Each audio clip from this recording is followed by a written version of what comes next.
Hello, everyone. Welcome to day 5, our last and final day of DC Startup Week. It's been a jam-packed week full of events, networking sessions, community building, and I'm so excited that for our 5th day, every year we ended out with Serve DC doing an amazing conversation around turning profits into purpose in times of crisis.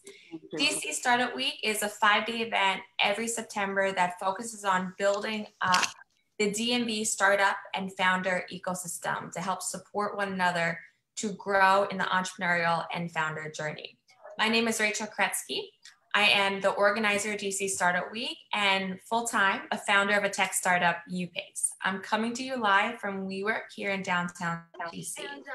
In order to make DC Startup Week possible, it's really because of the amazing support of our sponsors and partners to be able to make this week be completely free for all attendees. We're so excited and proud to have our title sponsors this year being Next, powered by Schulman Rogers, Insperity, Wiz, and Technology Rivers. Also want to give a special thank you to Serve DC for always being a supportive role within the DC Startup Week ecosystem. Any questions that you have throughout, we want to encourage you to utilize the chat function in Zoom. Any questions that you have for the speakers going through, just write questions all in caps. So it's really easy for the moderator to go through and make sure that we're addressing your questions throughout. So with that, I am so excited for this conversation today, again, around turning profits into purpose in times of crisis. So I'm going to kick it off to Roald, who's going to welcome all the speakers to the DC Startup Week stage today. All right. Thank you, Rachel. Good morning, and thank you for joining us for Turning Profits into Purpose in Times of Crisis. Again, I'm Roald Lewis. I'm one of the program managers at Serve DC. I send greetings from our team at Serve DC and want to give a special acknowledgement to Rachel and Jenna from DC Startup Week for coordinating such a great week of sessions. Serve DC, we're so excited to be a part of this event again. As Jenna mentioned, some housekeeping items. There are live closed captioning, which is available during our session. To view closed captioning in full screen or large font format during the session, please copy and paste the closed caption link provided at the top of the chat. Please don't forget to remain on mute to avoid any background noise that may cause a distraction. Again, as she mentioned, use the group chat as a parking lot to ask any questions. We'll do our best to get to everyone's questions. And then for optimal viewing, please use the toggle. Please use the toggle at the upper right hand to change the gallery view. And now for today's agenda.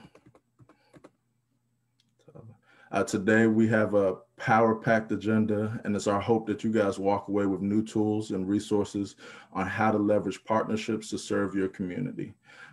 First, you'll hear opening remarks from our Serve DC leader, Eric Scales, followed by a dynamic one-on-one discussion, partnerships, platforms, priorities with Deputy Director Alexis Squire of Serve DC and co-owner of D2D, Bonnie Love Douglas. And that after that great discussion will be followed up with our second discussion, turning business challenges into opportunities in times of crisis, moderated by Serve DC Commissioner David Horwitz, which will feature district government and business leaders. And finally, there'll be closing remarks and acknowledgements given by Director Scales. So please be, last thing, please be sure to share on your social media pages with the hashtag DC Startup Week, hashtag ServeDC, hashtag DC Connection. And now it's my honor to turn it over to our Chief Service Officer, Eric Scales. All right. Thank you so much, Roald. Thank you so much, Rachel, for the introduction and teeing things up. It is absolutely a pleasure to be here on this Friday morning as we close out DC Startup Week for our 3rd year in a row as a partner. I just wanted to say, on behalf of Mayor Bowser and the administration, welcome. We are looking forward to having what we consider a robust conversation. We always think that this is an important topic to discuss and to have during DC Startup Week, because one of the things that we know at Serve DC is that we cannot address these social issues. We cannot serve our communities. We cannot advance the priorities of Mayor Bowser and respond to all of the needs of our amazing residents by ourselves. And that it is really through partnerships, it's through collaboration, it is through the good work of businesses, nonprofits, volunteers who stand with us side by side to make sure that we're being our best selves every day, that we're advancing solutions, and that we're collectively figuring out how it is that we respond and how we serve. So I am thrilled to be able to have the entrepreneurs and the civic leaders who are here with us today, because not only are they doing great things globally, such as Uber and hyper locally, but they really stepped up and found ways to be partners as we here in the district navigated how to move forward with addressing and responding to COVID, which was totally unprecedented, right? And so it is because of the partners who are joining us today, it is because of all the businesses and the staff and all the great folks who've been working with us alongside over these last 6+ months. I think we're losing track now of how long it's been, that we're able to be where we are as a district, and we should be proud of that. We're moving forward faster, we're building back better, and at the end of the day, we are here wanting to make sure that we have solutions that create a resilient and equitable and a vibrant city, both now and post-COVID. And so that is what we are looking to do today, is to really activate, inspire, motivate, and connect you to ways that you too can be part of driving these solutions in a collaborative way. So again, thank you for joining us. Please use the chat. We want this to be super interactive. It's early and you're in our homes. So I feel like this is really intimate. Like, we need to just get real close and personal with each other today. So please use the chat. Don't be afraid. We are here and we are ready to engage. And with that, I turn things over to our Deputy Director, Alexis Squire, who's going to kick off our first session with D2D. Good morning, everyone. Thank you so much for joining us. Good morning, Director. Thank you for that. Setting the scene, setting the context, and introducing this dynamic conversation that we are looking forward to have. And it's entitled Partnerships, Platforms, and Priorities. The triple Ps, right? And so as Eris just shared, we were faced with a high impact, high stakes project. As COVID was approaching, we were doing a lot of listening and learning and understanding our partners here.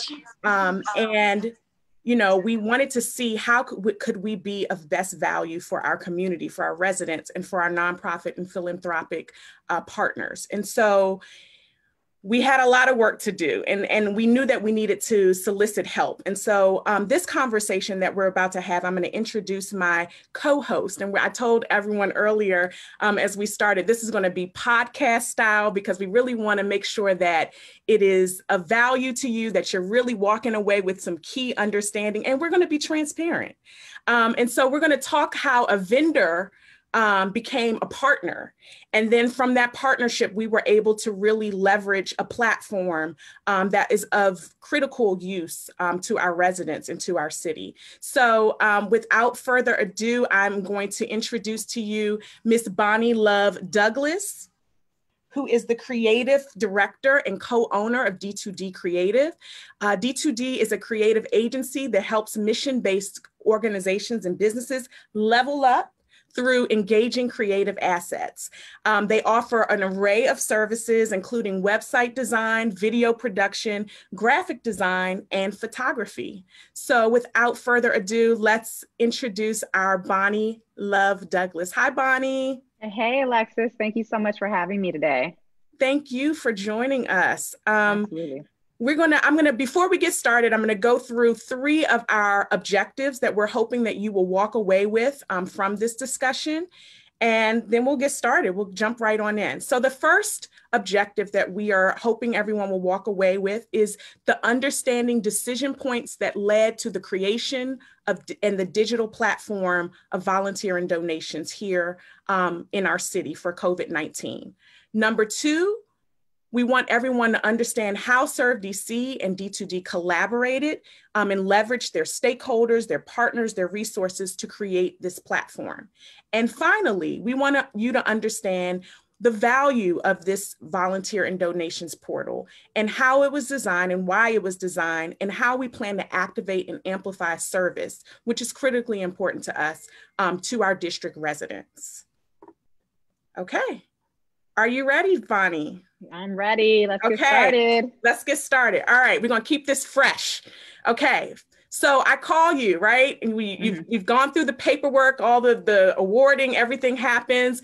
And I had that initial phone call and I can't imagine how I sounded. I can't imagine what was I can't imagine what was in my background because I have had two noisy young coworkers over the last, I can't keep up either, 7, 8 months. I don't know at this point, a 2-year-old and at that point, a 7-month-old, right? And so here we are. I know that we need to do this. I know what is ahead of us.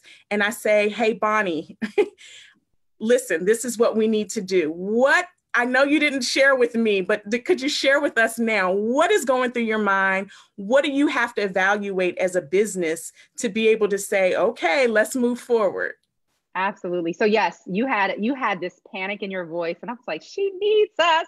And, little did I know how much we needed you at that moment as well. And I know that we have not had this conversation. So yes, our company, D2D Creative, we do website design, we do video production, photography, branding. But at that time, at the beginning of COVID, we had been shifting more towards video production and events. And so we were out in, the streets of DC and Maryland and Virginia. We were hitting up all the events and doing all these marketing videos. And then COVID struck, right? And everything went on lockdown and there were no more events. I have been dubbed the quarantine queen. To this day, I still am not. Our family does not eat out. We don't have carry out food, nothing. Like I cook every meal. That's how crazy. So imagine at the onset of this, how it was even crazier for us. So we weren't going out. We weren't doing these videos because as you know, we're miking people, we're putting mics on bodies. We have, other equipment that isn't just easily to be sanitized. So everything kind of stopped for us. And we did go into a slow panic as well. And we were like, what are we going to do? Luckily, we've always had the website. But again, we had been shifting more towards the video. So when we looked over the paperwork and we had our first initial, conversation with you, we realized you were like, I need all of your man hours. We were like, okay. It was a lot. It was like, we didn't really understand what we were getting ourselves into at that moment because it was just like everything, we need all of your time. And so it came at a time for us that was needed. And so it was really amazing that we were able to make that shift. One other, quick thing that I wanted to know is that D2D was born through a time of crisis. So when the Great Recession hit, my partner, which is a co-founder or the founder of D2D Creative, Howard, he was actually laid off from his position of 13 years. And he was told he was a safe team member, don't you worry, because there was layoffs happening. And he was like, part of the team, don't you worry. Well, we had to worry. And so we realized that, this is the time, let's move forward with this business. We've been wanting to do it. There's no better time than now. So we are not strangers to moving through crisis and rising above. It just, takes some time to reflect, allow your emotions to happen, and then figure out, okay, what do we need to do to move forward? So again, this partnership with Serve DC came right on time for us, as I know that it's worked that way with many other businesses in the area during this crazy time. Nice. Okay. So I think for me, I want to be transparent again, right? And how we had to work together. So we had this big mission, and I'll just set the stage of building something. We didn't know what it would be named at this point, in which volunteers could still do what volunteers do and what we value from volunteers, but in a really sensitive and critical time. So there was so much to consider. There was such a tight timeline. I believe it was like 4 to 6 weeks that we were looking to build something. Crazy, yeah. And so we really became, like I said, we were a vendor, right? But you became a partner because we were flexible with one another. We had to be understanding, gracious of all that we were, even surviving personally, right? And being in our homes, and we made time. There were a lot of midnight phone calls, to be honest. Many midnight right? phone calls. That's when I feel like our best ideas happen at midnight, though. True.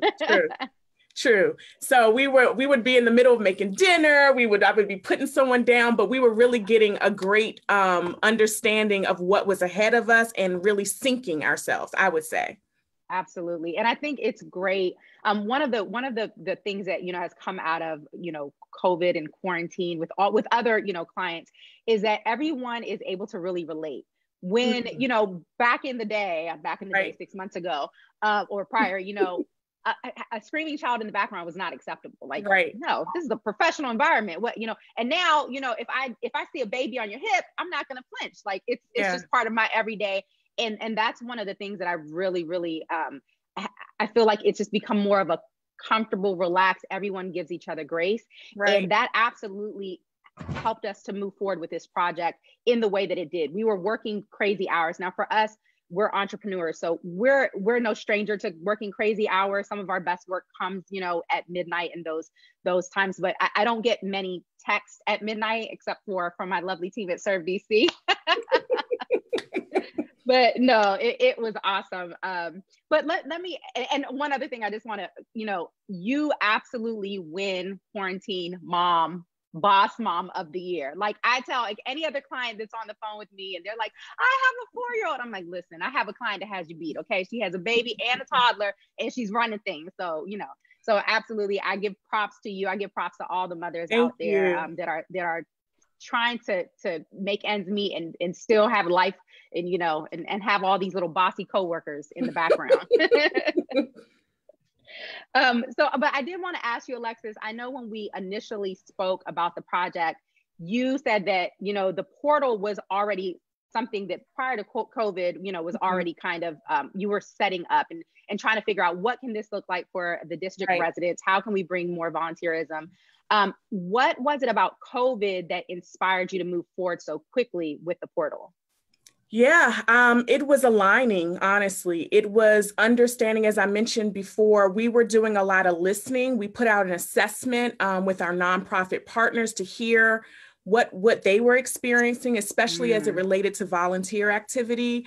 And the results, our findings from the survey just made us know that we had to do something, right? And so we were hearing that 50% of our nonprofit partners were having to stop, we're having to stop their volunteer operations in the way that they had previously done. We were hearing that they needed support. Some of them, the other 50% that hadn't stopped, they still needed those critical services and resources, and they didn't have the volunteers that felt safe, nor did they have the guidance. I mean, it was just a really critical time. And so we were hearing from our leadership of certainly Mayor Bowser, on top of everything that she was dealing with COVID and our city's response. She knew that these critical services needed to happen, both within the city and within our nonprofit partners. And so we quickly formed a task force dedicated to volunteer and donation support. Our director, Eric Scales, led that task force. And one of the first days that we met as a task force, we knew that this was something that needed to happen and it needed to happen now. And so what we did was really, again, very quickly, and we had to be really efficiently think about, okay, what is critical right now? What is essential? What services need to happen? And I know we need more manpower. So how do we build a system and a platform that we can get volunteers to be able to support in these ways? So we came up with a skeleton list of things like essential access to mass food, access to mass shelter, social services, public safety, things that were really still not going away. And we knew that the community, especially at this time, needed those. So we kind of streamlined and made this framework for how we would do volunteer activities. A lot of pulling in, assessing our partners. We talked to risk management. We talked to our general counsel. We talked to DC Health a lot. We talked to the Medical Reserve Corps. So when we think about leveraging our partners, I mean, there were so many conversations that we needed to have just to consider everyone's, perspectives, everyone's priorities. So we knew what we had to do, and we knew we needed to do it quickly. And so I would say just leaning into one another and leaning into all of our, to make sure that we created something that was bigger than us. And I'll add one more thing. In my, I was looking at the news. I think what would keep me going personally as a professional and working with you is when you would see the numbers, you would see, how this was kind of evolving. This was our way of giving back. Like this was our part that we could do to help. And I think that's just, I'm a DC native. And so that's what we do. We don't just sit down and let things just happen. We want to be a part of it. So I really took that motivation as we kind of got into those midnight hours to kind of fuel what we had going on. Absolutely. I love it. So I know what was important for us. I know our timeline. I know all the pressures that we had, but tell me a little bit about what key factors and considerations you had to think about when you were thinking about the functionality, the design, and branding for the portal. Absolutely. So we knew that there was going to be two parts to this portal, right? The 1.0 version that was COVID heavy, right? And then we were going to have later on in the future, it was going to then evolve into something different. And so we had to keep that in mind. We had to look at the priorities that you guys had and understand, or I should say we had to prioritize, right? And understand we are under a very tight schedule. How are we going to make the most of what we have right now, get it out so that it can start working and start serving the DC community and residents? But just always being mindful of, this is going to be bigger at some point. Right. So we had to look at best in class. We looked at what was working throughout the nation, some of the leading cities. What were other people doing to support their residents during this, during this time? And so we were able to kind of, we didn't want to reinvent the wheel completely. So we were able to gather little bits and pieces. And so that's how we kind of figured out the functionality part of it. In terms of design, that was where we struggled a little bit because this is such a unique project and it was such an unprecedented time. And so initially our company, we were going, DC, everyone thinks of DC as monuments and politics. And so I remember the first, round of, of graphics that we presented, it was, focused on that and it had some edge to it, but it was still, and you were like, nice, but no, it's not the feel at all. And so we were like, okay, we were going back and forth and we weren't, there was something that was missing. And then I remember one of our midnight call, you text me at midnight. I happened to be awake because I was working on the portal. And so I was like, yeah, no, I can talk. So we got on the phone and you were like, the mayor is about to roll out a new campaign, #DC Hope. And we were like, DC Hope. That just brought like a whole, like it just made everything different. I was like, well, why didn't you say that from the beginning? Like that was the aha moment. So we brainstormed as much as we could. We marinated in our dreams, right? And we woke up the next day and then we were able to start getting to work. And, but before I even move on, tell me a little bit about what DC Hope was. Yeah, I remember I was listening into a town hall call that the mayor hosts and is still hosting now about COVID and our response. And I heard, we're moving forward, we're planning to reopen, but we're going to be very intentional about how we reopen. We want to reopen in a more equitable, place, in a more vibrant place, in a more just aligned place and more resilient. And so then they went out with this DC Hope. And I was thinking, like, as soon as I heard it, I was like, that's what we're missing. That not only does this portal need to be functional, and not only does it need to be branded and edgy and really, but it really needs to evoke a sense of hope at a time where hope is scarce. And so, I think it really helped us to really shift and realign that you mentioned the Capitol and, these other national landmarks, but really when we think about DC Hope and our residents, it's really in the communities, especially Serve DC. We are all about, the residents being civically engaged and you being, you know, empowered to be, you know, active and being a part of the solution. And so I knew that what we wanted to lead with that hope. And so we added those elements and the neighborhood elements to it. And it really just, it set us on a place into a place where we were, you know, in the right direction and ready to kind of move forward. Absolutely. So yeah, we started thinking differently. We started thinking more of the people, the communities, the arts, the culture. DC is so unique. And so we wanted to absolutely communicate that within the design of the portal. So we looked to DC murals because DC is huge for these beautiful, gorgeous, artistic murals. And so that in itself was just so much. I mean, we were all so excited. Every time we would find a new mural, we're like, that's it.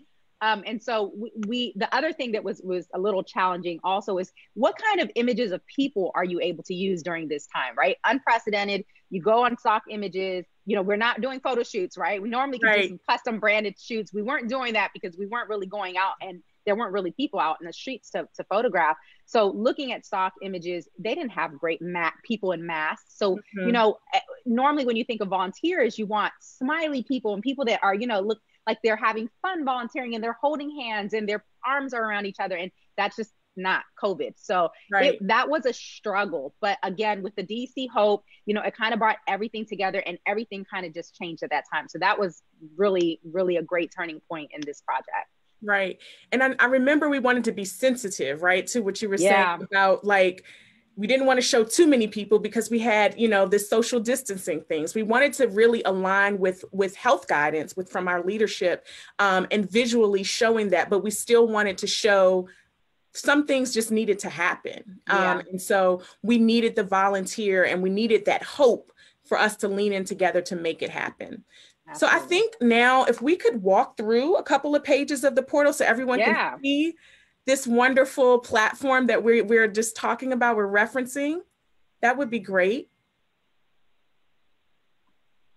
Great. Okay. The first thing I think we should highlight, and this is really, you know, just echoing some that we've already raised, is the stakes were high, right? Not only were the stakes high in our timeline and what we needed to achieve, but they were also high in the risk factors as well. So we needed to be really careful of how we leveraged and activated people with the stay-at-home order, with, you know, all of these kind of health guidances and things that were coming out. So we were really careful, again, within our task force to show how we could do this in a safe and organized way. So I think this is a really great representation. What folks are seeing here now is that we took that information where we were able to say, okay, this is no risk. So we were thinking about opportunities, volunteer opportunities that were like virtual, like make a mask for folks, for organizations. And we would put those as no risk, right? And we would want to leverage those. But then there were some that were kind of low risk. And that meant that they were in a huge, we had a nonprofit that was doing work in a huge warehouse where they were, you know, committed to doing the social distancing. All the tables were 6 feet apart. They had hand washing stations and all the different PPE that, you know, we know what's important in keeping us safe. So we would, you know, evaluate that as low risk. And then there was moderate and high. And so in this posture, we were really encouraging our nonprofit partners to really center on that low to no risk. So that we were ensuring everyone's safety. But then to get that information, and how do we visually share that right on the portal? And you all came up with this really neat kind of barometer that shares, you know, where visually, so people could do a lot of self-assessment. And I think that was a really important component to it. We wanted people to really be able to be, you know, empowered through the portal. So they were reading. Absolutely. We put a lot of health and safety guidance, again, getting it from our DC Health team and other national, you know, other cities, and really understanding, hey, this is what we want you to assess before you say, yes, I'm able to volunteer. And then last but not least, we also embedded a waiver into the portal. And so that we knew that, you know, legally we were all aligned and make sure that we were all on the same page. And then I think the next one I saw that we went to it was that our donations. So originally we thought, oh, we'll have this volunteer portal, we'll get volunteers going. And then a critical part of Serve DC's mission is really our donations management for the city. And as that ramped up incredibly. And so people wanted to know, what do we give? What does the district need during this time? And so we compiled a list of things that we needed, or that, were going to be, items that were going to be heavily utilized.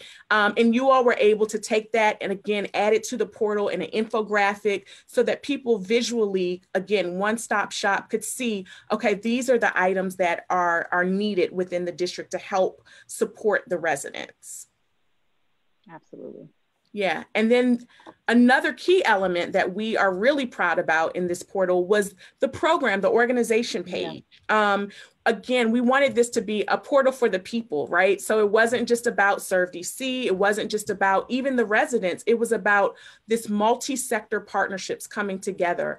And so we really wanted to have our nonprofit partners to have a place where they felt was their home on the portal. Mm-hmm. So these pages here, this one is highlighting Martha's Table, one of our partners.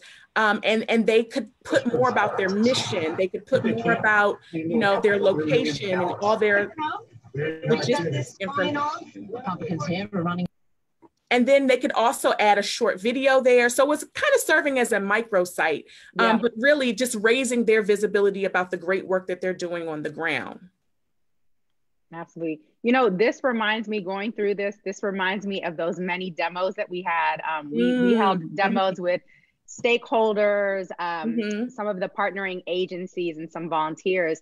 That was super helpful for us to get real-time feedback, right? Because we at that point, we were literally walking them through the site, like down to, okay, and this is how people, register. This is how people, fill out this form, and we go here, and getting their feedback real time, having them experience it for us was incredible to be able to take that and then implement it. It was a great resource. How did you select, because I know there was different groupings of demos that took place. How did you select who, what was the criteria for that? Certainly, yeah. So that was a part of our partnership engagement plan. We knew that we wanted to have this portal, but how we socialized it was also critically important. And so we were thinking through our key stakeholders, from internal approvers to our interagency leaders, those who would be most using it, especially in this COVID climate, our nonprofit partners, as we mentioned, and then also our community residents. And so we did these kind of intentional groupings and made sure that you were really a part of it. Again, when vendors become partners, because we wanted you to hear in real time, we recorded it. And after each of those demos, we went back to our we were on a different meeting, another meeting, kind of debriefing and saying, hey, what could we, what element could we add? What could we consider to try to make this the best, and making sure that we were, meeting everyone's needs. Absolutely. I know that we are approaching our time, but I think we have time for one final question. Is that okay? Sounds good. Okay. All right. So I guess the question that I would have to you is, well, I will say for us is that was Portal 1.0. You mentioned at the top of our talk that we were really thinking about a 2.0 version of Yep. That was always my vision, right? The 2.0 with all of these kind of bells and whistles to really go through, making sure that we're really, again, meeting the needs of our community. And so that meant like a message board where volunteer managers could say, help, I'm having this issue. Do you all have any best in class, advice or, any recommendations? And then also having some fresh content. Like volunteerism is such a unique, and it's just an amazing, focus area within our city. And so, what's new? We wanted to be able to say, hey, this is what's coming up for the fall in volunteerism, and have that content. So here we are at 1.0. What elements did you need to think about to get to 2.0? So again, we used all the feedback that we were receiving. And then now that we've been in business, so to say, for a couple of months, we're able to see what is working, what is not working. We really want to firm up the SOPs. We're working on getting training manuals out. As you say, we're implementing a new chat feature. We want to do a blog. Like, we want to share more information and just get more people on the site and figure out how can we make a bigger impact in DC? How can we get more people to volunteer and get more agencies involved as well? Nice. Okay. Yeah, I mean, obviously we're on the same page with that. Really, now it's really leveraging it. It's really socializing it with our stakeholders even more, right? And having it to be a value add and showing, that it's a value add. And so we're excited to really get it, as accessible as possible. We're excited to make it a living hub where folks can really go to it and find, their voice in volunteerism and feeling empowered to go out there and make a difference and to solve some of our social challenges through volunteerism and service. Absolutely. Yeah. I'm going to check here to see if we have any questions. Yep, I think we did have a few, actually. Okay. Let's see here. You want to take the first question? Yeah, I think they were, the first question was, does DC Hope solely support DC registered business, or does it branch out to the DMV? Yeah, so we are primarily, obviously, about DC businesses and nonprofits. But, if there are opportunities that our district residents can help to support, then that's certainly something that we would love to hear about and learn more about. And I'm not sure if I'm seeing any of the other questions since I don't have access to. I feel like we talk so much, Alexis. How's our time up already? I need more time. What is happening? Are there any other questions that we might have? Oh, are there any other portals like this across the country? Nice. That's a good one. So yeah, there actually are other portals that are like this across the country. And we were able to really look at some of them that we thought were the best and model ours where there's no, if you have a wheel, don't reinvent it, right? But we did our personal touches to it, obviously, but there are certainly these type of portals across, in New York, in Chicago, in what is that one that we kept referencing? I can't remember. Oh, Ashford, I think it was. Yeah. In North Carolina. Right. And so we were finding these elements about it that we, in terms of functionality and branding, that we really love. So yeah, these are happening across the country. And I'd like to say that DC's is the best. So one last thing is, I know we're really short on time because we talk a lot, but what if someone wants to volunteer in DC?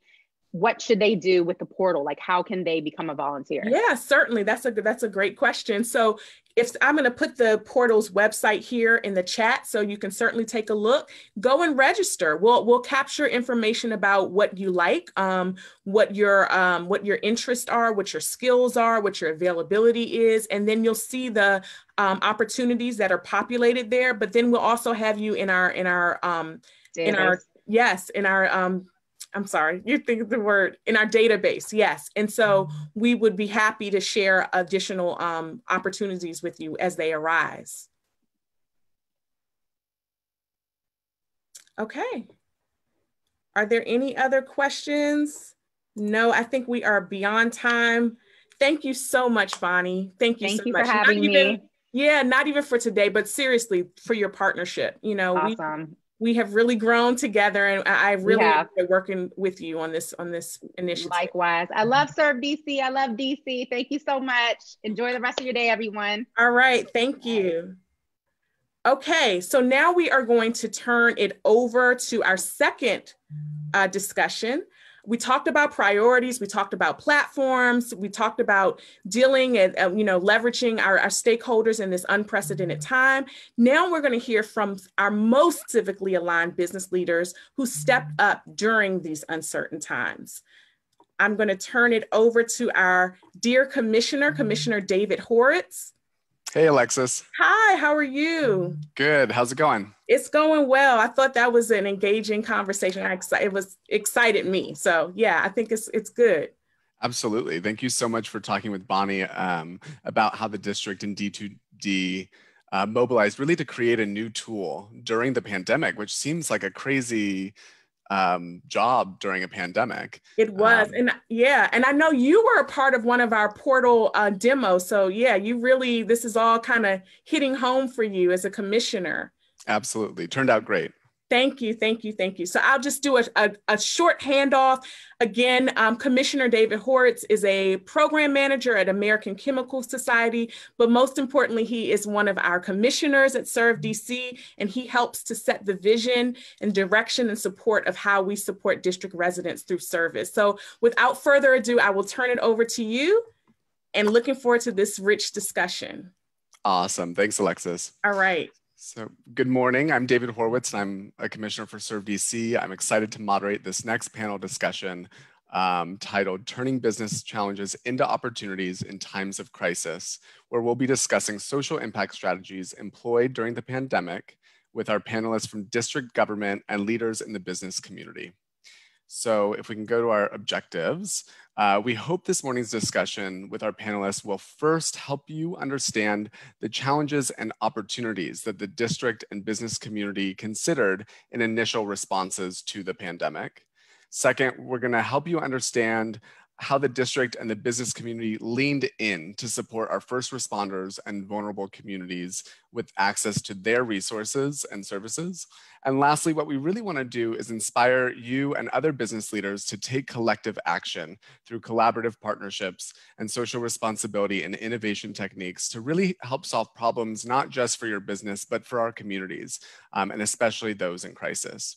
So one reminder before we get started, if you have a question for any or all of our panelists or me, I guess, please drop it into the chat and we'll get to viewer questions after an organized discussion.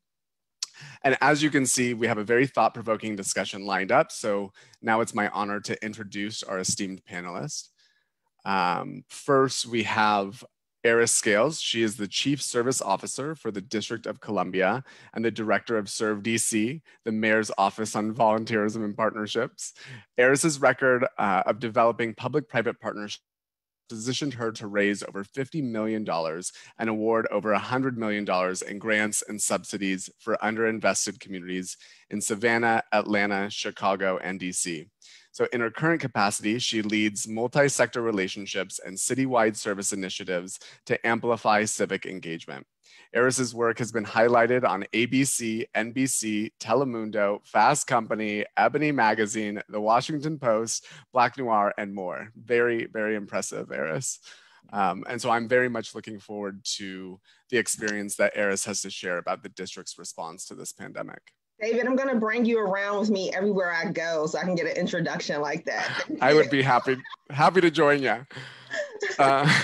So our second panelist is Manraj or Raj Singh, who is the co-founder and president of Connect for COVID-19, a national nonprofit which was founded in March of this year.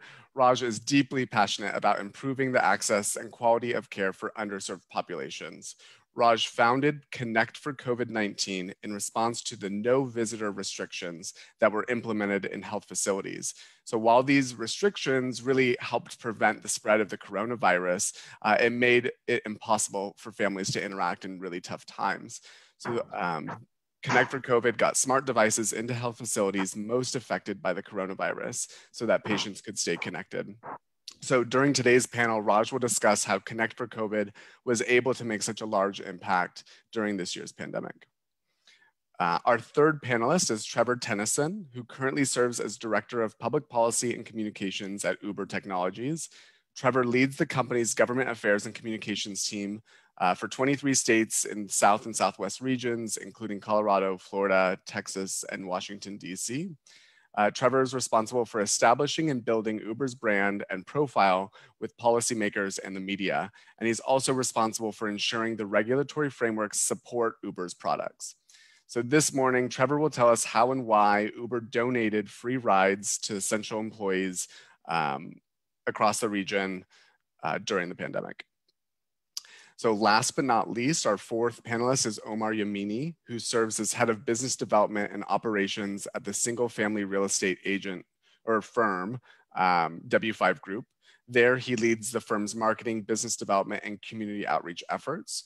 So with financial support from the principal of the real estate firm, Ralph Winter, Omar launched Serving the Front Line, a coalition of restaurants in Miami that has to date served thousands of fresh meals to healthcare heroes on the front line of the COVID-19 process. So today we'll hear a little bit about how Omar kind of coordinated that and made that happen with resources from W5 Group. So it's really exciting to see kind of the collective experience, and I'm really looking forward to hearing more from all of our panelists. So we'll start with kind of like a more organized discussion, and then we'll respond to any questions that we have in the chat. So first, here's a question for all of our panelists. Does everybody have their cameras on and ready to go? Can you give us just a brief summary about how the pandemic influenced your organization's core work? I guess let's start with Eris. All right. So let me just say, first and foremost, shout out to Alexis and Bonnie for that first half discussion. That was really good stuff. And thank you, Bonnie. Thank you, Alexis. And, you know, as I think about how the pandemic influenced our work, one of the questions that Bonnie asked was, you know, while we have been thinking about the portal for some time, how was it that we began to like mobilize so quickly to move it forward when the pandemic hit? And I think more than anything, what we saw when we were dealing with the pandemic was that we had to move forward quickly. We had to make immediate pivots. We had to really go into action to leverage technology for how we delivered services. That we had to really double down on how we were streamlining communication that we were getting out to the community and to stakeholders. And that more than ever, we really needed to rely on the power of partnerships and collaboration to be able to serve the community. And so one of the things that we actually did that was a little, you know, I always say my team knew better, different, which is how we got connected with Raj and Omar specifically. Oh, even with Uber, some of the donations that were coming into the district, we were not able to receive them properly, meaning we didn't necessarily need the services, or we didn't need the goods, or we weren't able to receive them.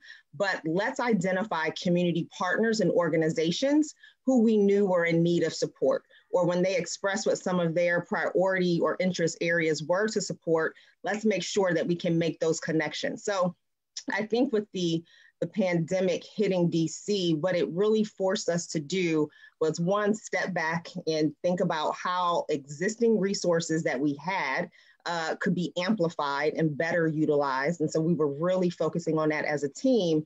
And then how do we make sure that we're strengthening our connections to the community to make sure that they are also equally supported, as opposed to saying, you know what, we don't need those rides. We don't need that food. We don't need that technology. Go figure it out. We wanted to make sure that we served as a connector, a conduit, and a vessel for that. So those were some of the pivots. I mean, it was always at the core of what we did at Serve DC, but we had to really step it up and amplify that in ways that, and at a rate and a pace that we'd never done before. Yeah, that makes a lot of sense. All right, so let's hear from Raj. Thank you, David. Thanks, Eris. First, thank you for allowing us to share a story of service. This is a wonderful platform to share what so many of us have been up to the past few months. You know, I'd like to reiterate that I'm just one voice, one face out of the many amazing volunteers we have in the district and beyond. But you know, to your question, David, we were founded as a COVID response initiative inherently. And the true rationale and the reasoning behind it was that so many people around us, we were feeling helpless. We were seeing on the news all these sad stories, and it was almost like a trickle-down effect. First, it was when the virus first came over, it was a shortage of medical practitioners. Then there was a shortage of PPE. You know, you're like, oh, I'm not a doctor, I can't help. Oh, I don't have any PPE lying around, I can't help. And then when we started seeing these really, really tragic stories of people being in hospitals, not, you know, literally dying without being able to say goodbye to their loved ones, that's when we realized that, you know, while having a smartphone isn't a human rights issue, but dying alone without your loved ones by your side, that's truly a human rights issue in some ways. Wow. How can we leverage technology to be able to support?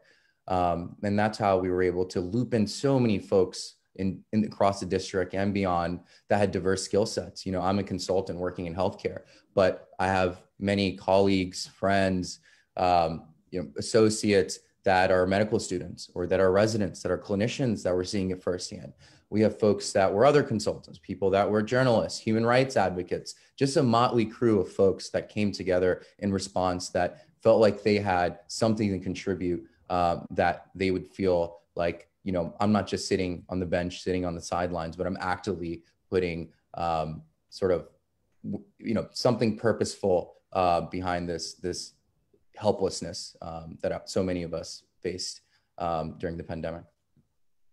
That's awesome. And it seems like, you know, all of our other panelists kind of did the same, really like utilizing that opportunity to serve the gaps. And there was a lot of gaps there. So that's great to hear. Let's go to Trevor. Yeah, thanks, David, and thanks everyone for attending, and thanks for the opportunity to be here with you. I think from our perspective, you know, we have a pretty large scale of technology that we are able to deploy in times like these to really help out. And one of the things that we wanted to do was to use the power of our platform to really help those in vulnerable populations and those desperately in need of some help and some services. And so, you know, when we go to figure out where we're going to plug in and where we're going to help with our platform and with our services, we think it's very important that you plug into the people actually doing the work on the ground, and not as a corporation trying to decide where the resources should go or what resources are actually needed. And so one of the first things that we did was reach out to ServDC and the mayor and say, you are the experts, you know where these services need to go, you have the resources and the connections and the relationships in order to help us navigate this. And here's what we can provide. And so in this instance, we provided free rides and free meals for frontline workers. We also provided delivery of meals for children from school cafeterias who weren't able to actually go to school. And so those were ways that we could leverage our technology and our platform. And really the people who were on the ground doing the work were our drivers and our couriers, who are the ones, you know, making the trips and doing the trips. And so there was a real sense of pride with drivers and couriers that this was a way that they could help as well, when they may have not known how to Raj's point, how to get involved. All they had to do was turn on their Uber app, and they were taking a frontline worker to the doctor to the hospital or a nurse to the hospital to help patients. And so there was a real sense of community and pride. And I think it was just really, really great to see and partner with ServDC to really help that. Wow, that's really cool. I think you hit the nail on the head, though, when you said that you had to look to the locality, you had to look to the district to identify what its needs were. You couldn't identify the district's needs on your own. And so really aligning the district's needs with what you had to offer, I think is really great. So now let's hear from Omar. Hey, David. Hey, everybody. Thank you so much. David, I appreciate the introduction. It's true that we started and our W5 group is headquartered here in Miami, Florida. And myself, my background is the way I met the principal was because I worked for Best Buddies, which was a nonprofit organization started in DC with Anthony Kennedy Shriver. And the principal was super generous to Best Buddies at the time. And when I came on, it was in February. And then in March, the pandemic hit. So there was a complete shift in our typical operations and what I would have typically have done getting onboarded. So my mind quickly shifted to, well, what can we do, right? And that's what everybody's saying. And I think it's so important to be resourceful and to take a step up and say, you know, well, what role can I play? And in Miami, we found a coalition of restaurants. You know, being a restaurant owner, I knew a couple different other owners that would get involved immediately and serve food to different, all the different healthcare workers and frontline workers. We served like 13 hospitals in Miami, but that's not why I'm on this call. On this call is because we stepped up. One of our developments is a project by Union Market on 320 Florida Ave Northeast. in DC. And our partners there who developed the building, level 2 development, we told them, I said to Jeff Blum, I said, hey, we're doing this down in Miami, but the pandemic is affecting people everywhere, all across the nation, unfortunately, all across the world. And how can we plug in there? Because the idea was we wanted to really support all the communities that we're involved in. So over there, Jeff said, well, listen, I know the mayor's office. Let me get you in touch with these guys. Because just like Trevor said and Raj said, you have to go with the people on the ground. You have to go with the people that know who needs and where can we really make an impact, right? Because we can serve food, we can put capital behind it, but we spoke with Eris and her office, and it's unbelievably how quick they turned around a list of people that needed stuff. I got on the phone, I called all of them. The appreciation was, the abundance of joy that you feel, right? Because at the end of the day, all of this that we're all doing, we're all human beings with emotions and feelings, and we need to bring each other up. We need to bring the volunteers up. We need to bring the people up with the restaurants. So then I contacted the people through Union Market, and Eden's has like 13 different restaurants under their umbrella there. I said, hey, we want to partner with you. We want to give your restaurants work, right? Because people are suffering economically as well. So we funded them. We got them to open up their kitchens, create food, and then we delivered food out to these, I think it was 8 different, not main hospitals, but urgent cares in places that really needed to support their employees. So it was just such a pleasure to kind of refocus and say, this is kind of the main focus of the world right now. And what can we do? Like we're definitely not going to sit on the sidelines and just connecting all the dots and having all the people to just step up so quickly and help and make it happen was something that really stood out to me. And I'm really happy that we made it happen. And I feel so honored to be able to be part of such a tremendous group of people, from Trevor and Raj and Eris and Bonnie and Alexis and Rold and everybody. I mean, you can see the passion that everybody has. And so I'm really honored to be here today and just kind of talk a little bit about what we did and really our intention to continue doing it going forward. Because it's not only in the time of pandemic when people need support, right, through nonprofit work. So thank you guys, and let's keep it rolling. Hey, David, one of the things I wanted to say, just listening to them, it took me back, because again, I think we all forget some days, like what day it is, right? And the time is just moving. And some days I'm like, oh, last month was like 3 months ago or 4 months ago.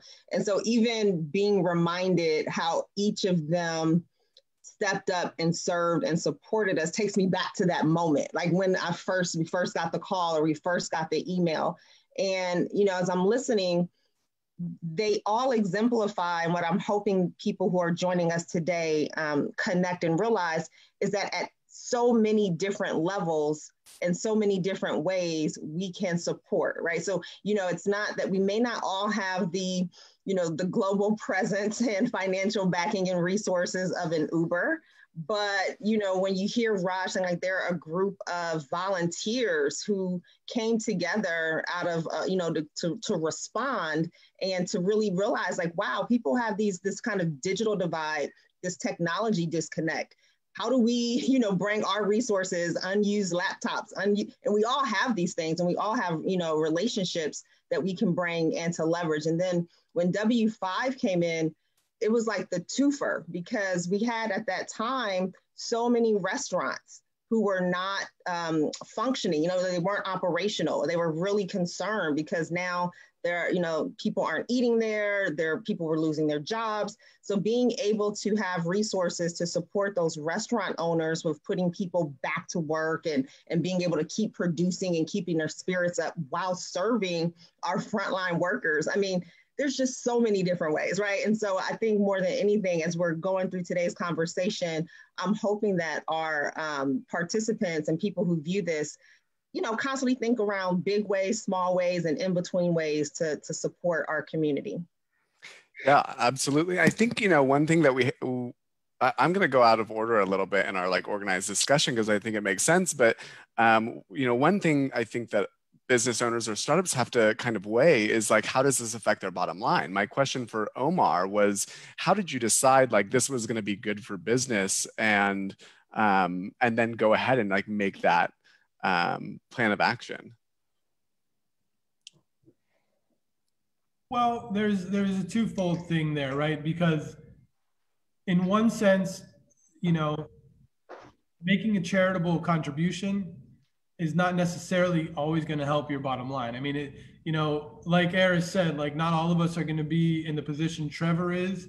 In our particular situation, you know, we had already outlined a budget for philanthropic efforts. So I just kind of redistributed that capital to focus on serving the front line. And, you know, then I'm a big believer that when you do good and you do right for people and you create connections, because now look, now maybe there's not an immediate value to our bottom line, but now I have connections with Eris. I can speak with Trevor. I can speak with Raj. I can speak with all of these different people that has a certain level of value that maybe it's not monetarily valuable at first, but maybe in the future it could end up being that. So, you know, thankfully our principal and our backing, they're doing well financially. They've done well in the real estate market. And a big portion of the reason why I joined him and joined forces with him was because I know that he likes to do good for the community out of the goodness of his heart. So being able to be in a situation where I can say, hey, this is where we need to step up right now. And he says, that's an incredible idea. Let's go for it, without like, you know, having to tell, hey, these thousands of dollars are gonna, all I had to say was, we're gonna feed this many people. These are how many people work at these areas. And they're working every single day, providing, you know, the testing or the care for all these people suffering. Like Raj said, like, can you imagine, I hate to even talk about, let's say, death, but can you imagine someone dying without being with someone that they love? So at least we can support those people that are there with them in those very crucial moments and time in their life. So it didn't affect the bottom line just yet, but that's why I think being able to create and manifest a budget for these types of efforts specifically that can be reallocated was very useful at this specific time for me. Yeah, that's great. I guess we've referenced Raj a little bit. I want to go back to Raj. Raj, how did you actually organize the details of your donations and the whole kind of logistics of bringing in volunteers, getting the technology, delivering it out? Can you explain a little bit of that to us? Yeah, definitely. It was quite the team effort. But I mean, one of the things I like to say is, you know, in these times when everyone's feeling so helpless, everyone wants to do good. But in order to maximize the impact, to scale things up, people oftentimes forget you also have to be good at doing good. And that's where you need partners. And that's where you need to be able to loop in the right folks and to be able to scale things up. And that's actually where I think Serve DC and talking to Eris and the rest of your team was instrumental, is you helped us be good at doing good. Exactly. That is, in terms of our work, we bifurcated into the demand side and supply side, right? I'm a consultant, you know, instead of let's face this problem as if it was a consulting project, as opposed to just a one-off initiative that we're doing. So once we started looking at it like that, of how do we scale up our operations? How do we maximize our impact? You need to figure out how to loop in not only the right volunteers with the right skill sets. So a lot of it was medical students that understood the needs of the community, right? So it was folks that were medical students at Howard, and understanding what are the needs of our community, what are the right volunteers to galvanize in this time. And then you loop in the folks who are also consultants, that are the lawyers, that are, you know, that the comms background, human rights advocates that can highlight this issue so people pay attention, so organizations donate. So we divide into demand side and supply side. So demand side is, where's the greatest need? Oftentimes, some of the most marginalized and vulnerable populations are going to these under-resourced health facilities. And those oftentimes are the ones that aren't able to raise their hand and say, we need help. You know, we're suffering here. We're under-resourced. We don't have iPads. We don't have this. Oftentimes, you find it's actually the most resourced ones that have the know-how, the connections, the network to say, hey, we need this, we need that. So oftentimes, so many health facilities go overlooked. And that's where we reached out, connected to the mayor's office and said, where's the need? And not only is the need, where's the most immediate need that we can fulfill at the moment? And they already had a list here of 5 facilities that reached out to us, 2 weeks ago, and like, we'll connect you there. And then once you wrap that up, we'll connect you with the hospital association. We'll connect you here. There's no shortage of shortages here, but what we wanted to make sure in terms of our mission was targeting the most needy, targeting exactly where we thought we could have the most impact to start out before we scaled up. And even when we had conversations with Eris, and it was like, let's start out with a pilot first, and then let's scale up once we figure out where needs continue. And so that was demand side. On the supply side, what was interesting was, people are helpless, but how do you make it, as they're feeling like that, how do you make it as easy as possible for people to help? So we presented them with a few options that, if I go, you go up to your boss, you go up to your friend, that they feel like there's a way they can help. And so there were 4 options we gave folks. It was like, if you have a spare device, you have an iPad lying around, donate that, because there's some place nearby in the district that has immediate need. If you don't have one, all right, get your company to donate, right?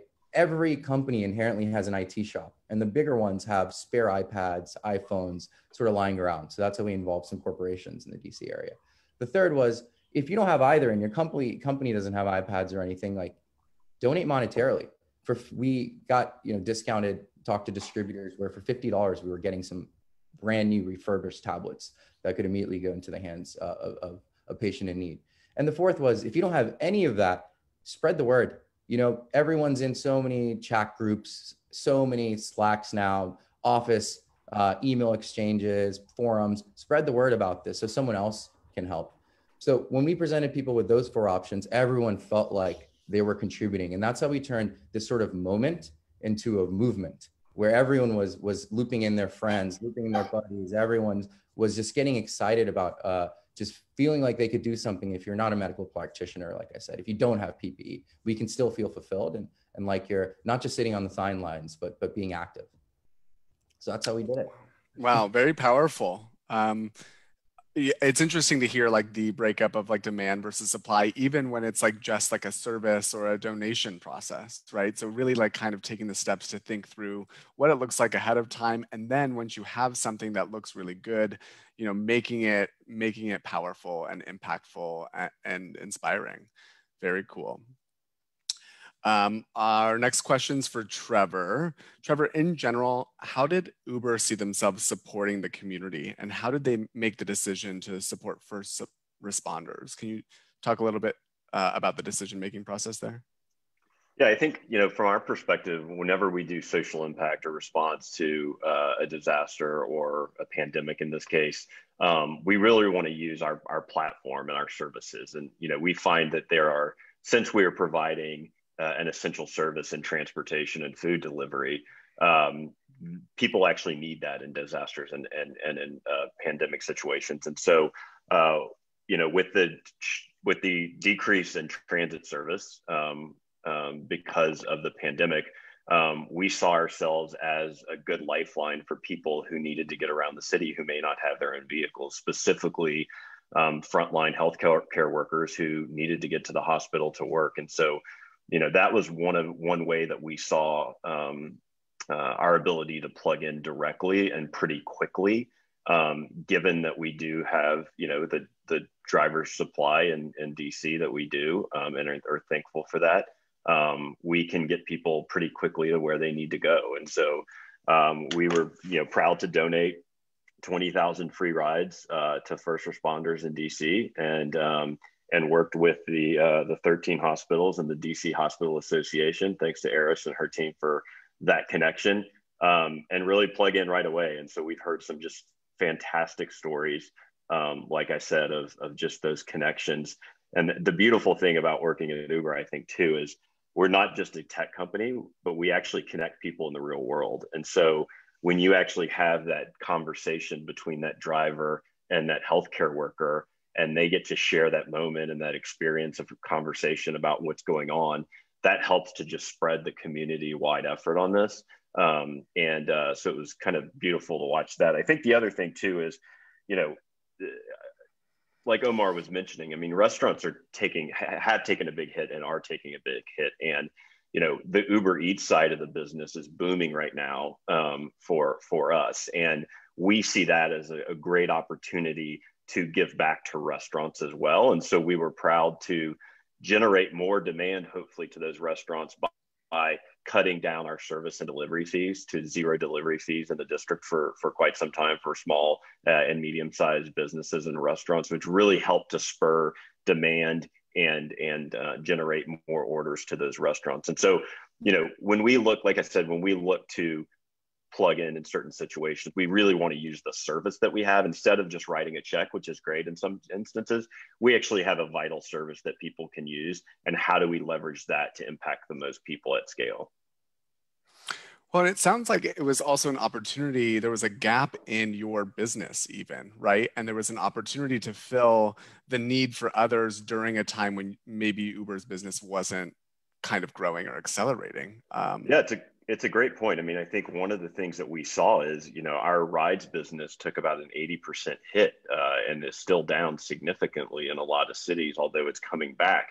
What that means actually is less trips for drivers as well. And so drivers aren't making as much as they normally would. And so by providing these free rides to $20,000 or 20,000 free rides in the district, that's actually rides that drivers are making and getting paid for by Uber.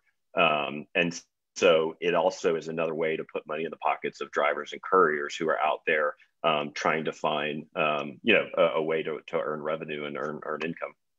Very cool. I guess I have one more follow-up question.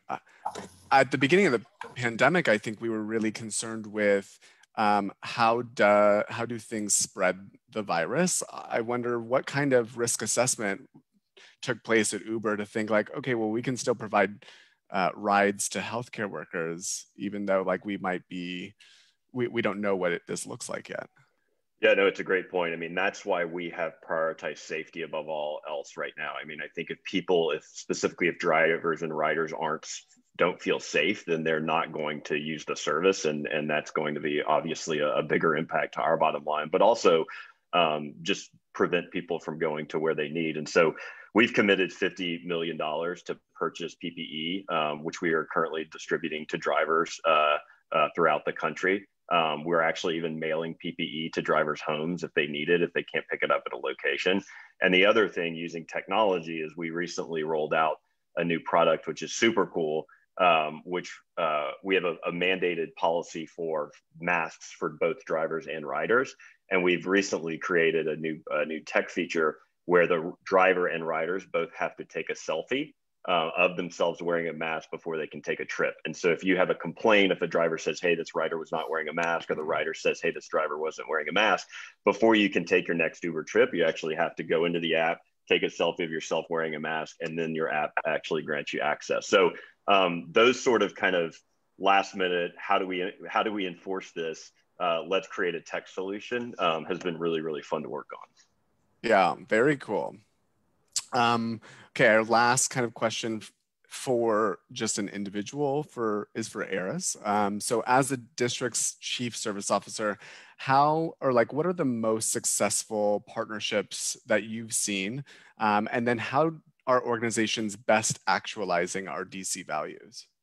Well, I think some of the most successful partnerships we've seen are right here with me today, right? But let me say, it's really hard to say like the most successful because there's so many that we get to enter into and engage in so many different ways. And as we approach this work, we are constantly even challenging ourselves.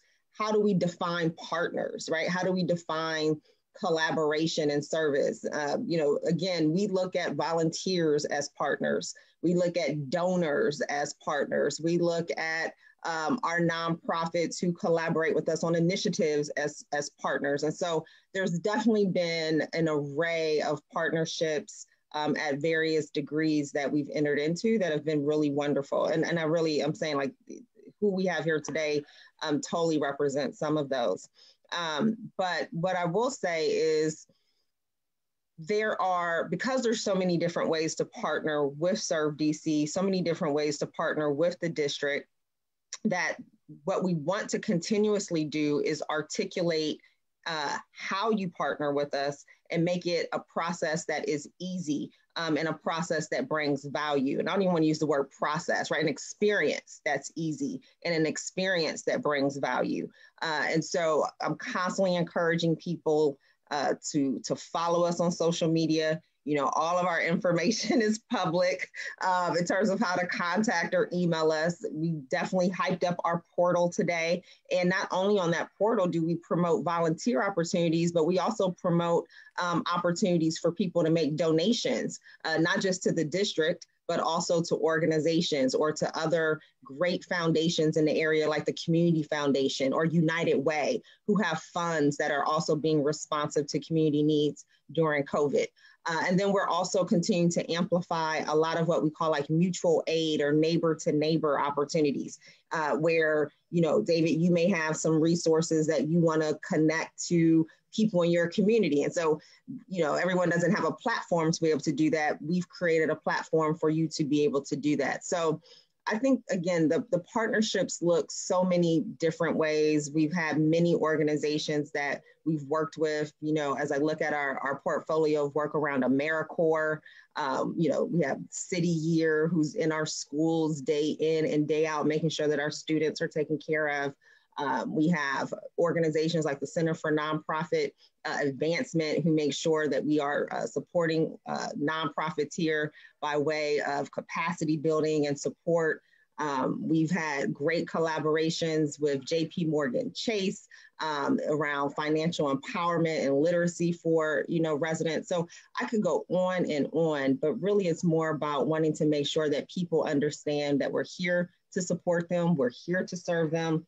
And there's so many different ways that you can collaborate with the district, and we'll help you figure that out. Yeah, I mean, it almost sounds like every business has something that they could help our community with. Unequivocally, every business, every resident has some role that they can play. That's right. Awesome. Yeah, so Serve DC is the contact for that. Okay, let's see. Here are questions for whoever wants to answer.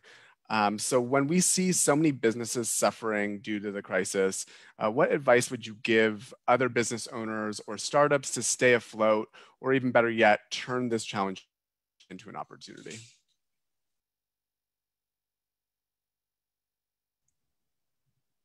Can I go, David? Absolutely.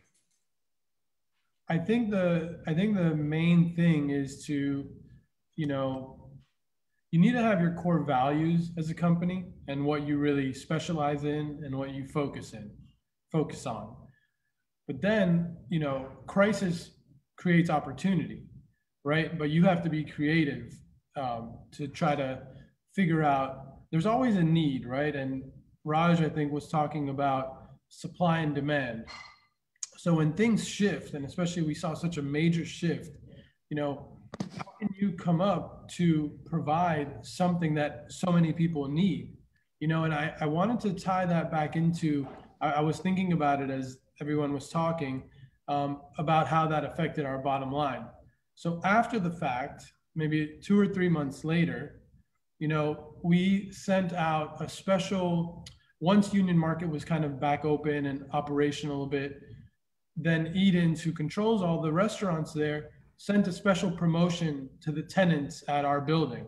So then all of our tenants were then going to Union Market more frequently and were more aware.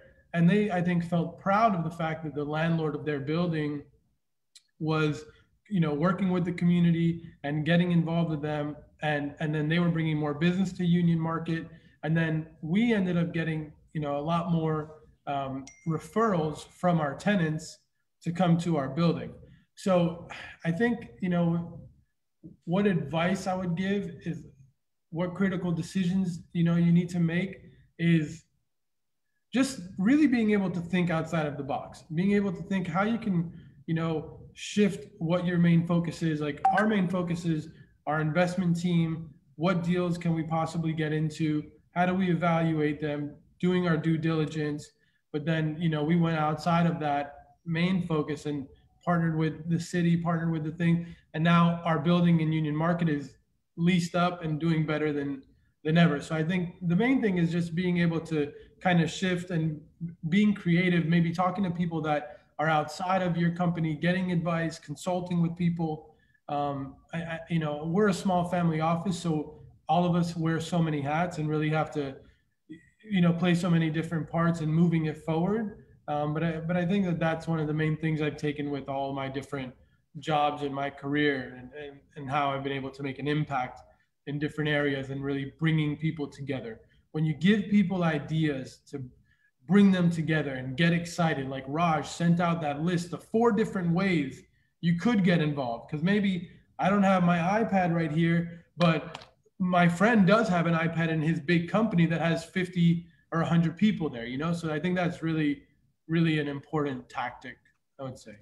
I think, yeah, maybe it was a bad question because, there are some things where we can't just stay afloat, right? But the point is how did we use the crisis to build a stronger business in the future and to serve a population in need in the process? So I think you're right. You're absolutely, what you did was you took the opportunity to serve the community and you're making a stronger business out of that. That's awesome. Okay, here's another question for anybody who wants to answer. And I want to be really honest about this one. We've recently been dealing with not just one, but 2 crises that are no doubt intersectional. One being the COVID-19 pandemic and the other being systemic social, racial, and economic injustices and inequality. So here's the question. What do you think it'll take for all of us to work together to reopen DC for it to be a more equitable, vibrant, and resilient city?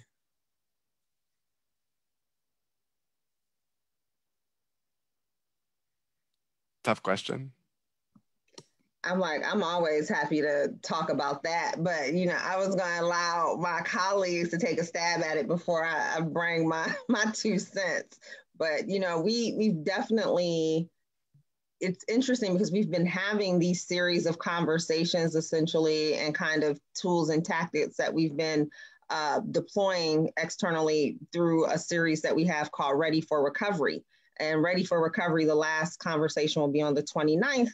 And the first 2 sessions looked at the power of volunteers and the role that individuals play, be it from kind of like a frontline response and or through a skills base. And even as I thought about this last question or the question prior, because again, right now there may be businesses who are having some lull, or there may be some, it may be slower, things might just look different, but how do you keep your employees, and how do you keep people who are working with you engaged, keep their skills sharp, keep people connected when they may be at home? One way is by, leveraging the skills and the gifts that we have and connecting to community organizations, right? We might be able to use someone who's in communications to support an organization or entity with some of their platforms or some of their communications, or thinking through their outreach. And so I just wanted to put that out there because I think that we can continue to create sense of community. We can continue to create these connections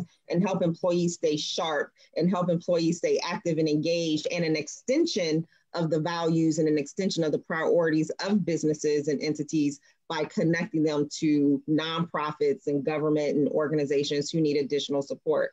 But the piece around, kind of like building back more equitably, we literally just had this great conversation around values. And it's hard when we all have kind of, different, I think at the core of us as humans, I want to believe that we all have like similar values around, doing good, being good at being good, wanting to make sure that we're advancing in an equitable way. And sometimes we just have things that are unconsciously happening, or unconscious decisions that we're making based off of like traditions and culture and things that have just been embedded within our organization. And so how do we use this time to really kind of step back a little bit and look at how we're operating, how we're moving forward? We've been talking a lot too around intentions and actions being aligned. So you may say one thing, you may plan to do one thing, but then when you really look at how you're doing your procurements or how you're doing your hiring practices or your partnership selections, it may be misaligned and you don't even realize it. So in my opinion, one way to ensure that we come back better is that we really take advantage of this time that we have right now. I don't think that there's ever been a time where, you could just kind of slow down just a little bit, even if it's just a little bit, and really start to engage and talk with your team differently. And it's been exciting at Serve DC even. We've been spending the last couple of months really doing that, like looking at our brand, looking at how we operate, looking at how we're designing our programs and what our priorities are going to be, because otherwise it will just be business as usual. Yeah, I agree with it. Go ahead, sorry. Sorry, David. No, I was going to say I completely agree with Eris, and I think one of the things that we've tried to do at Uber is use this as a point to reflect internally on all those things that Eris was saying. And so one of the things that we realized is we could double our supplier spend on Black-owned businesses and vendors that we engage in. Like that is an easy thing to do, but one that hadn't popped up on our radar. And so, that's one of those things that you just need to go back and do some digging through your systems and through your relationships and say, how better can we utilize what we have as a business or as an organization? And how can we plug in and make a real impact? I think, one of the things that some companies right now are doing, I think the conversation is great, but I think if you're just doing it to say that you're having the conversation, you're not making any progress. You actually have to hold yourself accountable and be transparent about the progress. And I think that's one of the things that we're trying to do at Uber is provide full transparency on the progress that we're making and understanding that we're not going to get this perfect. And we shouldn't be held to a perfect scale, but we should be accountable to ourselves and to the public and to our customers and to our constituents on the progress or lack of progress we're making. Because I think when you're transparent about it, people see that you're trying to do the right thing and they're much more willing to help you. Absolutely. So is anybody writing kind of these types of partnerships or service into their core values, or how are you going to make sure that you sustain this level of service to our community, even after the pandemic kind of ends?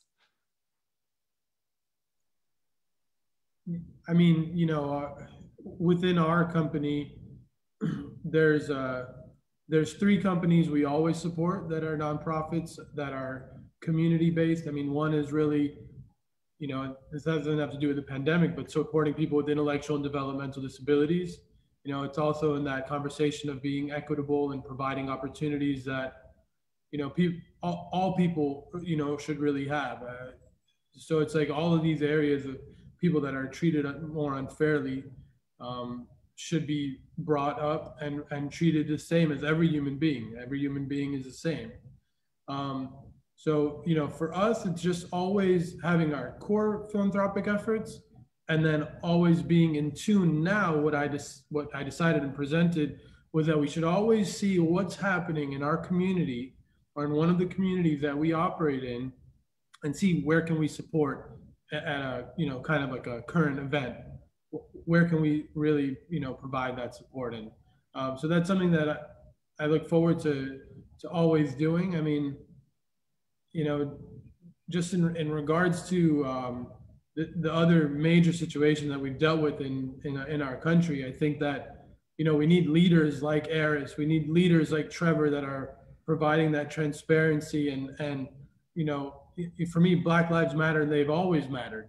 I was born in Liberty City in Miami-Dade County, where when I grew up in our restaurant, we had African Americans, Haitian Americans, Hispanic Americans, Israelis, white Americans. For me, it shows about the depth of where your conditioning comes from and what you've seen at this very young age. And for me, I saw my dad, who's in a wheelchair, talking to everybody, treating everybody fairly. So I mean, I can say that there's a testament to the fact that if you learn that and if you know that, then people can be treated fairly. And being in a position that I'm in now to provide that support for all kinds of different people, that's just one of the fundamental values of our company. And I'm happy to be spearheading that. And I'm definitely going to be in touch with all of you, and especially Eris. I mean, she's got so many ideas, and she said, let me just take a stab at this question because I got so much to say. So awesome. It sounds like you've already had a lot of this written to your core values. So it's great that you're able to pivot when the time is right to like really fill a need. I guess, Raj, that kind of question didn't fit for you. So my question for you is, how are you going to use the infrastructure and the resources that you've built to, after families no longer need like technology in healthcare settings? Yeah, definitely. I mean, one thing that does fit that I was going to mention is that in terms of our core values as a nonprofit, there's definitely different organizational structures that you can set up. The way that we've set it up, and it aligns very much with our core values, is it was really important for us for our initiatives to be community-led, community-driven, right? If there's so many amazing people in Washington, D.C., in the district, and what's more powerful than people from the district helping other people from the district? So even from our organization, we're national. Every virus hotspot, we have a regional lead, and that regional lead and that regional team, they know the community the best. They know what the exact needs are and the partners. So I think as an organization, it's very important to sort of elevate and uplift the voices in that community and not be sort of top down and top driven. So, when there was, we're talking to one of our first deliveries was to Howard Medical Center. For us, it was very important that the delivery was done and it was led by Howard Medical students, because who knows the community better than, your area. And that message is much more powerful. And also that creates longer sustainable relationships. Someone in LA is talking to someone in DC, and then that transaction happens. It's just a short-term thing. But, because it's local, it's your community and you step up, that sort of transitions to what we're doing longer term. So we have an amazing network of volunteers across the country. I think what this pandemic has done, it's sort of exposed these deep fissures in our healthcare system in terms of access to care, quality of care. And they're not going to go away once these no visitor restrictions are lifted, right? Unfortunately, no visitor restrictions are going to be around. And we've had some large national partners that have been supporting us to where we can donate to anywhere in the country that has a need for tablets. We have tablets and smart devices ready. But we're also thinking about what are other ways that we can tackle this digital divide. So in DC, what we're doing is reaching out to these federally qualified health centers, which are serving primarily Black and brown communities that have been disproportionately affected by COVID, and talking about how we can donate smart devices to enable telehealth for a lot of these facilities. How can we enable access to care for persons experiencing homelessness? What about migrant workers? There's so many issues out there that once you think about just past the isolation issue, it's more digital health connectivity. And once you go there, there's so much space, there's so much problems to tackle. And fortunately, we have a very passionate and talented and well-networked group of volunteers that will allow us to be sustainable. So that, again, it's not just a COVID response initiative, but it's truly a movement to tackle the digital divide for months and years to come. Awesome. Yeah, and Kayoma commented in the chat, she thinks it's a great response. She even had a question, and maybe this goes to you earlier, and I guess we can get to it now, is she's curious to know if any of the businesses have a focus of relief for families and households that are feeling the impact of the tech divide. So that's definitely something you're working on, but also like lack of access to adequate education and lack of access to adequate like health services. Are there other things that are going on to provide directly to families in need? Yeah, definitely. We've just started thinking through, I love the idea of pilots of like, how can you, before we've been donating directly to health facilities, right? There is a controlled environment. There's an IT team. Something goes wrong, they can fix it. What we're venturing out to is direct relief. So if you donate to a family that doesn't have a smart device, so that iPad can not only enable access to telehealth, but it also can be used for education. It can be used for job search. It can be used for all these social determinants of healthcare, which we know is so important and so valuable in terms of improving health outcomes. So that's what we're looking into, and we're starting to roll out into the district. And along with that, once you hand someone an iPad, if they don't know how to use it, what's the point? It's just a brick you're handing to them. So we're building health tech literacy materials and resources to help them figure out not only how can they use that for their healthcare, but how can they use it for other social determinants of healthcare, as other determinants of health as well. But there are a lot of businesses that are also tackling the digital divide for education. I know Google, they're one of our partners. They've donated thousands and thousands of tablets for that. But that's just, for us personally, it's like, all right, you know, let's one problem at a time. Right now we're tackling healthcare. And as we get more support, we'll expand to other needs for the digital divide. Awesome. Well, it sounds like Kaoma is a big fan and has sent you her or their email address. So definitely make sure to connect with them after the panel today. So I just also wanted to interject that it was definitely one of a major challenge that we've been trying to be very cognizant of and address in the district with regards to access to technology, support to families during this time. And again, I keep coming back to why these kind of partnerships and collaborations are so important, because we have seen families in need, obviously, across the country, not just in the district, at like an unprecedented, amount. And as great as, I say as great as because I really enjoy this telework posture and this remote status, it did expose that there were we always knew about the digital divide, but it really exposed how many families were impacted, how many students were impacted by a lack of access to, Wi-Fi, a lack of access to technology and equipment. And so it's been amazing to see the commitment of Mayor Bowser and our chancellor and our school system to make sure that students are being connected to devices, that we're looking at different ways to get resources and services to families during this time with, wellness checks and calling our seniors. And so, there's just a lot of ways that we continue to try to respond to what is just an unprecedented amount of need, and why we continue to try to connect volunteers to organizations like Martha's Table, who's been at the front line of helping us get food distributed, right? So it goes on and on from the healthcare to food access to ensuring that families have housing stability and that students are being access to equipment and IT and technology. We're just continuing to find ways to address those. Awesome.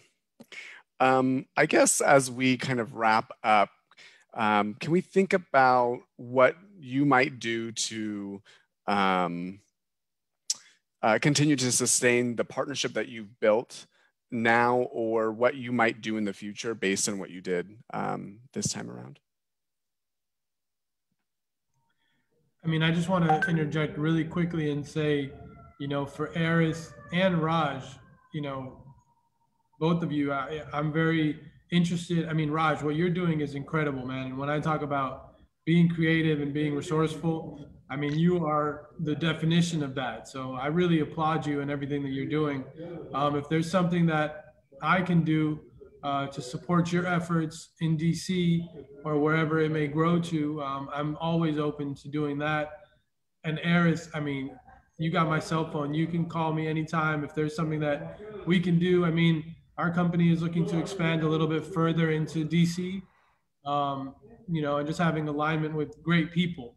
Obviously, great people with some power is great as well, but we're really doing it for the right reasons, and I'm a big believer that good comes to those that do good. So what I'll do to sustain it and the connections I made is just lend myself to them and see how I can partner with them in the future and make an impact.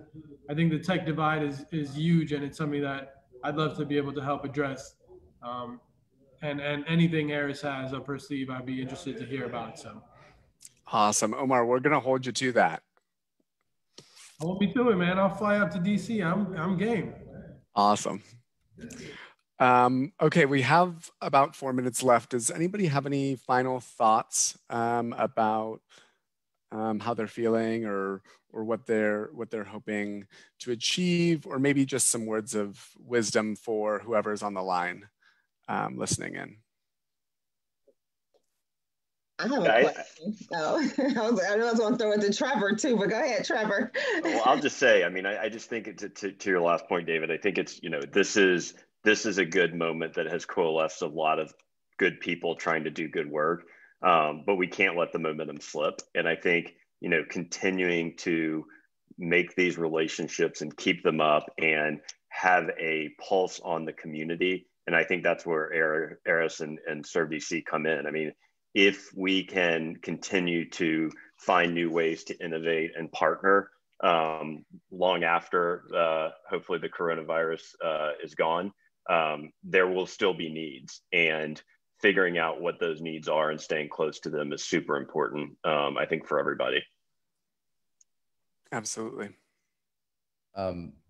Trevor, I was actually just going to echo that exact sentiment, is that as the momentum sort of dies down, as less people start responding to your email once you're saying, help with this COVID initiative, this is a need, as there's other very important issues that our country is coming to terms with, and also with election coming up, is to really let this sink in. That feeling of being overwhelmed, that feeling of seeing the news every day of people dying alone, of your family members sometimes, suffering, the stories you would hear of just the grim state of our world, is a year from now, not forgetting this, how uncomfortable this was, how many people are suffering. Just because it's not making headlines doesn't mean that whatever problem you're trying to tackle, for us, it's the digital divide, isn't a real problem. So just don't forget the feeling you have now and the problems that people are facing, so that for months and years later, when it isn't making headlines, unfortunately, and hopefully COVID isn't still making headlines, that you're able to sustain this momentum and sustain this energy, and everyone's still being so willing to help. And I think you're able to sustain that if you create those really strong relationships now. So for us, it's going back to our partners and letting them know of like, hey, here's a testimony of that, HP, those laptops you donated, here's someone using this, and here's a photo of that. So the next time we go back to HP, they're not thinking of just that email I sent to them. They're thinking of that person who's, experiencing homelessness and is in a hotel, makeshift hotel somewhere, is able to safely access care using that laptop, or a practitioner is able to talk to a patient. That's a picture they have in their head. So if you can make it as easy as possible for folks to remember this uncomfortable feeling and maintain those strong relationships. Absolutely. I totally agree. Data is not just enough. It's definitely important. It's not enough. You need the narrative. You need the visual of what we're doing to help these people and to give back. And that is a part of your story. Those are a part of your core values that tell the story of who Uber is, or W5 Group is, or Connect for COVID. So very, very important point. All right, anybody else before, I guess it's time to go. So looks like all the time we have. I'd like to first thank all of our panelists for sharing your experiences. It was really, really incredible to hear what you did and the advice that you have for everybody on the line. I want to second Omar's shout out to our ASL interpreter, Sierra. Thank you so much for making sure everybody could follow along.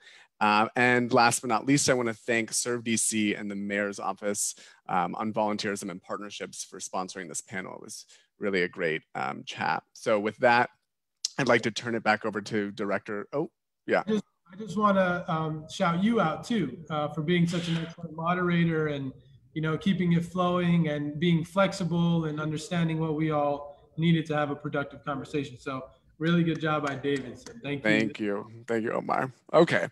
All right. So back to Director Scales to close us out. Omar is a great cheerleader. Oh my goodness. Love it. Back to sustainability. The first thing is make people feel good, right? I know. That is a good way to sustain. But thank you so much to everyone. This was, this has just been a week for us. We've had multiple kind of conversations, convenings, and connections that we've been doing. And it's been overwhelming trying to get through all of them. But at the end of each of them, it's like, wow, this was why. This was really worth it. And David, I do have to give you a shout out. I don't know if we were explicit, but we did say this, but David is on our commission, right? He is one of our commissioners who helps to oversee this work and to steer this work. And it's so important to have our commissioners also be a part of what we're putting out and putting forward in the community. And just want to let anyone who's on here and who's interested that we have several opportunities for you to serve on our commission. So I got to do that plug to make sure that if you want to figure out additional ways to serve and to volunteer, that is one of them. And you could be moderating maybe our next conversation as a commissioner, or rolling out a new initiative to work with another business.